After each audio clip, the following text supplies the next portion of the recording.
Hello friends, welcome to Johnny Talks. तो आज की इस वीडियो में हम डिस्कस करेंगे हिस्ट्री, ज्योग्राफी और पॉलिटी के बहुत ही शानदार प्रश्न। कुछ एक प्रश्न इकोनॉमिक्स और साइंस से भी रहने वाले हैं। एचपी सेक्रेटरी क्लर्क के एग्जाम से संबंधित दोस्तों ये हमारी 18वीं क्लास है। अगर इससे पहले की 17 क्लासेज आपने नहीं देखी हैं तो आप हमारे चैनल की प्लेलिस्ट में जाकर देख सकते हैं और अपनी तैयारी को बूस्टअप कर सकते हैं। और अगर आप वीडियो की पीडीएफ पाना चाहते हैं तो आप हमारे टेलीग्राम चैनल को भी ज्वाइन कर सकते हैं, जिसका लिंक आपको डिस्क्रिप्शन में मिल जाएगा। तो चलिए शुरू करते हैं फर्स्ट क्वेश्चन से। फर्स्ट क्वेश्चन है, which was the biggest building in Mohenjodaro. आपको बताना है मोहनजोदड़ो की सबसे बड़ी इमारत का क्या नाम है। Great bath, granary, huge hall या फिर 2 स्टोरी बिल्डिंग। तो दोस्तों मोहनजोदड़ो की जो सबसे बड़ी इमारत थी या फिर जो सिंधु घाटी सभ्यता की जो थी उसकी जो सबसे बड़ी इमारत थी दोस्तों वो थी ग्रेनरी। ऑप्शन इसका बी जो है वो सही हो जाएगा। ग्रेनरी इसका सही आंसर हो जाएगा, यानी कि जो अन्नागार था वो सबसे बड़ी बिल्डिंग थी।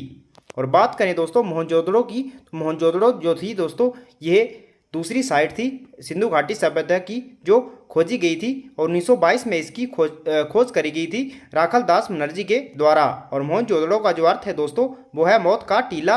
और यहाँ पर दोस्तों कांस्य की एक नर्तकी की जो मूर्ति है वो भी प्राप्त हुई है और कुब्बड़ वाला सांड की जो अवशेष मिले हैं वो भी यहीं से ही मिले हैं। नेक्स्ट क्वेश्चन है, the famous Gayatri mantra has been taken from. सुप्रसिद्ध गायत्री मंत्र किससे लिया गया है आपको बताना है। तो जो गायत्री मंत्र है दोस्तों ये लिया गया है ऋग्वेद से। ऑप्शन ए सही हो जाएगा, ऋग्वेदा। तो दोस्तों जो गायत्री मंत्र है ऋग्वेद के 3रे मंडल में इसका वर्णन है जो हो सूर्य देव या फिर सावित्री देव को समर्पित है। तो ऑप्शन ए सही हो जाएगा, ऋग्वेद। और बात करें ऋग्वेद की दोस्तों तो ऋग्वेद में 10 मंडल हैं, जिसमें जो 10वां मंडल है वो बाद में ऐड किया गया था, क्योंकि जो 10वां मंडल है जो अन्य 9 मंडल हैं उनमें से इसकी जो भाषा है वो भिन्न है। और जो 3रा मंडल है मैंने बता दिया, इसमें गायत्री मंत्र का उल्लेख है जो सूर्य देव सावित्री को समर्पित है। और जो 9वां मंडल है दोस्तों, 9वां मंडल है वो सोम देवता को समर्पित है। और सामवेद जो है दोस्तों इसमें संगीत वगैरह का वर्णन है। नेक्स्ट है, the founder of Kushan empire was. आपको बताना है कुषाण साम्राज्य के संस्थापक कौन थे। तो थोड़ी दिन पहले जो मैंने वीडियो डिस्कस करी थी उसमें भी मैंने आपको बताया था जो कुषाण साम्राज्य हैं इसके जो संस्थापक थे दोस्तों वो थे कुजल कडफिसेस। तो ऑप्शन इसका सी सही हो जाएगा, कुजल कडफिसेस। और दोस्तों जो बिम कडफिसेस थे इसका दूसरा शासक था और इस शासक ने ही दोस्तों भारी मात्रा में स्वर्ण सिक्के जो थे जारी किए थे, जिनकी जो शुद्धता थी दोस्तों जो गुप्तकालीन सिक्के थे उनसे काफ़ी अधिक थी, यानी कि उत्कृष्ट जो गोल्डन सिक्के थे दोस्तों वो इसके द्वारा जारी किए गए थे जो बिम कडफिसेस था। और बात करें कनिष्क की दोस्तों ये भारत में कुषाण जो साम्राज्य था इसका सबसे प्रतापी राजा था। 78 ईस्वी में दोस्तों इसके द्वारा साख संबंध शुरू किया गया था जो वर्तमान में भारत सरकार के द्वारा प्रयोग में लाया जाता है। और जो कनिष्क था दोस्तों इसको द्वितीय अशोक के नाम से भी जाना जाता है और इसने बौद्ध धर्म को संरक्षण प्रदान किया था। इसके ही समय में दोस्तों जो चौथी बौद्ध संगति थी वो हुई थी कश्मीर के कुंडल वन में वसुमित्र की अध्यक्षता में। तो इससे इतने प्रश्न आपने याद रखने हैं। और जो चतुर्थ बौद्ध संगति हुई थी उसी समय दोस्तों जो बौद्ध धर्म था वो 2 गुटों में बंट गया था, यानी कि हीनयान और महायान 2 शाखाओं में बंट गया था। नेक्स्ट क्वेश्चन है, बीबी का मकबरा वाज बिल्ट बाय। बीबी का मकबरे का निर्माण किसने करवाया। तो ये जो निर्माण करवाया गया दोस्तों ये करवाया गया था औरंगजेब के द्वारा। ऑप्शन डी सही हो जाएगा, औरंगजेब। तो दोस्तों जो बीबी का मकबरा है ये कहाँ है, महाराष्ट्र के औरंगाबाद में। और ये किसकी याद में बनाया गया है, तो दोस्तों जो राबिया उद दुरानी थी या फिर दिलरास बानो बेगम थी उसके याद में बनाया गया है। राबिया जो उद दुरानी थी उसकी याद में बनाया गया है। ऑप्शन डी सही हो जाएगा, औरंगजेब। नेक्स्ट है, Muslim League was founded in which year. आपको बताना है मुस्लिम लीग की स्थापना कब हुई थी। तो ये हुई है दोस्तों 1906 में, 1906 में। ऑप्शन ए सही हो जाएगा। तो किसके द्वारा हुई थी दोस्तों, ये हुई थी नवाब सलीमुल्लाह खान थे और जो आगा खान थे उन दोनों के द्वारा इसकी स्थापना करी गई थी। कहाँ करी गई थी दोस्तों, तो ढाका में करी गई थी। नेक्स्ट है दोस्तों, next question, who was the founder editor for the of the famous newspaper Kesari during the national struggle. तो आपको बताना है केसरी जो दोस्तों राष्ट्रीय संघर्ष के दौरान सुप्रसिद्ध अखबार था केसरी, इसके संस्थापक कौन थे। तो इसके जो संपादक थे दोस्तों वो थे बाल गंगाधर तिलक। ऑप्शन सी सही हो जाएगा, बाल गंगाधर तिलक। इनके द्वारा दोस्तों केसरी और मराठा नामक 2 प्रमुख अखबारों का जो दोस्तों संपादन था वो किया गया था। तो ऑप्शन सी से हो जाएगा बाल गंगाधर तिलक। और इन्होंने दोस्तों 2 उत्सव भी मनाना शुरू किए थे, एक थे शिवाजी नाम से और एक गणपति नाम से 1894 के करीब। नेक्स्ट क्वेश्चन है, in which article of India constitution the interest of minorities are covered. भारतीय संविधान के किस अनुच्छेद में अल्पसंख्यकों के हित सम्मिलित किए गए हैं।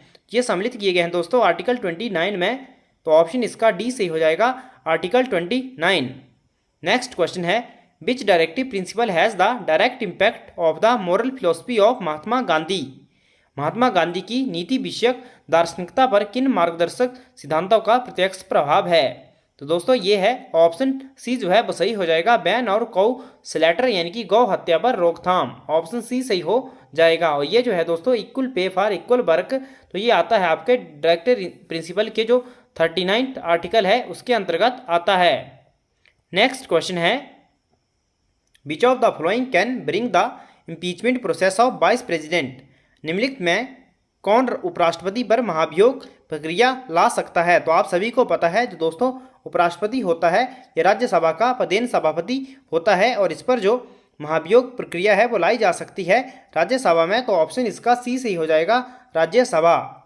नेक्स्ट क्वेश्चन है, व्हाट इज सुपरनोवा। दोस्तों सुपरनोवा जो है वो है एक डाइंग स्टार, यानी कि सुपरनोवा जो है वो एक फटता हुआ तारा है जिससे काफ़ी मात्रा में जो प्रकाश है प्रज्वलित होता है। तो ये है एक उल्का। तो ऑप्शन सी सही हो जाएगा, मेटियोर, या फिर ये है एक डाइंग स्टार है। ऑप्शन में कई बार डाइंग स्टार दिया होता है।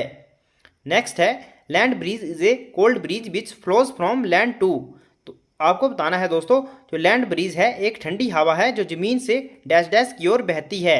तो दोस्तों जो लैंड ब्रीज है या फिर जिसे थलस्मीर कहा जाता है दोस्तों, यह जमीन से समुद्र की ओर बहती है। तो ऑप्शन ए सही हो जाएगा, समुद्र। तो ये दोस्तों रात के समय बहती है। और जो दोस्तों सी ब्रीज होती है यानी कि समुद्री समीर जो होती है दोस्तों वो समुद्र से लैंड की ओर बहती है और यह दिन के समय बहती है, इसके ऑपोजिट। नेक्स्ट क्वेश्चन है, how many Indian state share their boundaries with Nepal. Nepal के साथ कितने दोस्तों भारतीय राज्यों की सीमा लगती है आपको बताना है। तो नेपाल जो है दोस्तों यह 5 भारतीय राज्यों के साथ सीमा साझा करता है।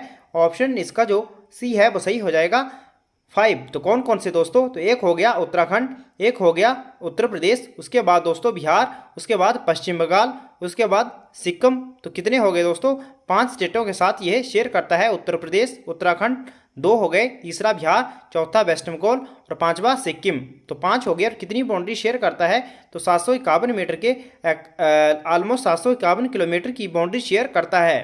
और सबसे ज़्यादा जो लंबी अंतर्राष्ट्रीय सीमा है दोस्तों वो है बांग्लादेश की 4096 किलोमीटर। उसके बाद चाइना आता है 3488 किलोमीटर। उसके बाद आता है दोस्तों पाकिस्तान 3323 किलोमीटर। तो आपने याद रखना है। नेक्स्ट क्वेश्चन है, the northern part of the west coast in India is known as. Bharat में पश्चिमी समुद्र तट का उत्तरी भाग कहलाता है। तो यहाँ पर पश्चिमी समुद्र तट पूछा है तो उसका उत्तरी भाग कहलाता है उसका उत्तरी भाग जो कहलाता है वो कहलाता है कोंकण तट। और दोस्तों जो मालाबार तट है ये इसका दक्षिणी हिस्सा है और कोरोमंडल जो है ये पूर्वी तट को कहा जाता है। नेक्स्ट क्वेश्चन है, which is not part of Narmada valley. आपको बताना है इनमें से कौन सा नर्मदा घाटी का हिस्सा नहीं है। तो ये राजस्थान जो है दोस्तों वो नर्मदा घाटी का हिस्सा नहीं है। तो ऑप्शन बी सही हो जाएगा, Rajasthan. Next question, the energy generated through coal commercially is called. वाणिज्यिक रूप से कोयले द्वारा उत्पन्न ऊर्जा को क्या कहा जाता है। तो ये होती है दोस्तों थर्मल एनर्जी, तापीय ऊर्जा। तो ऑप्शन सी सही हो जाएगा, थर्मल एनर्जी। नेक्स्ट है, which of the following goods has elastic demand. निम्नलिखित में से किस वस्तु की प्रत्याशित मांग रहती है। तो ये है दोस्तों राइस। ऑप्शन सी सही हो जाएगा, rice. Next question, number of seller in the monopoly market structure. तो दोस्तों मोनोपोली का अर्थ क्या होता है, तो ये होता है एकाधिकार। तो दोस्तों number of seller in monopoly market structure. तो मोनोपोली मार्केट स्ट्रक्चर में दोस्तों इसकी जो संख्या होती है सेलर की वो होता है 1। तो ऑप्शन ए सही हो जाएगा, 1। नेक्स्ट है, डेयर मनी मीन्स। तो आपको बताना है डेयर मनी का अर्थ क्या है। तो दोस्तों डेयर मनी पिछली वीडियो में मैंने आपको बताया था या फिर उससे पिछली वीडियो में जो डेयर मनी होता है दोस्तों उसका अर्थ होता है high interest rate. Option D जो है वो सही हो जाएगा, ऑप्शन डी इसका सही हो जाएगा, high rate of interest dear money कहलाता है। नेक्स्ट है, विच प्रोड्यूस एनर्जी, कौन ऊर्जा उत्पादन करता है? तो दोस्तों कार्बोहाइड्रेट जो है वो ऊर्जा उत्पन्न करता है। ऑप्शन ए सही हो जाएगा, कार्बोहाइड्रेट। और दोस्तों कार्बोहाइड्रेट को क्या कहा जाता है, आप ये कमेंट करके भी बताएं, अन्य किस नाम से जाना जाता है। नेक्स्ट है, which animal can hear ultrasonic sound, कौन सा एनिमल दोस्तों जो अल्ट्रासोनिक साउंड होती है उनको सुन लेता है? तो ये है दोस्तों चमगादड़, यानी कि बैट। ऑप्शन ए सही हो जाएगा। नेक्स्ट है, which is most reactive in nature, कौन प्रकृति में अत्यधिक क्रियाशील है? तो दोस्तों पोटेशियम और सोडियम जो धातुएं हैं ये अत्यधिक क्रियाशील हैं, तो ऑप्शन ए सही हो जाएगा, पोटेशियम। तो आई होप दोस्तों वीडियो आपको पसंद आई होगी। अगर वीडियो आपको पसंद आई है तो वीडियो को लाइक करें, शेयर करें और चैनल को सब्सक्राइब करना ना भूलें। Thanks for watching, God bless you all.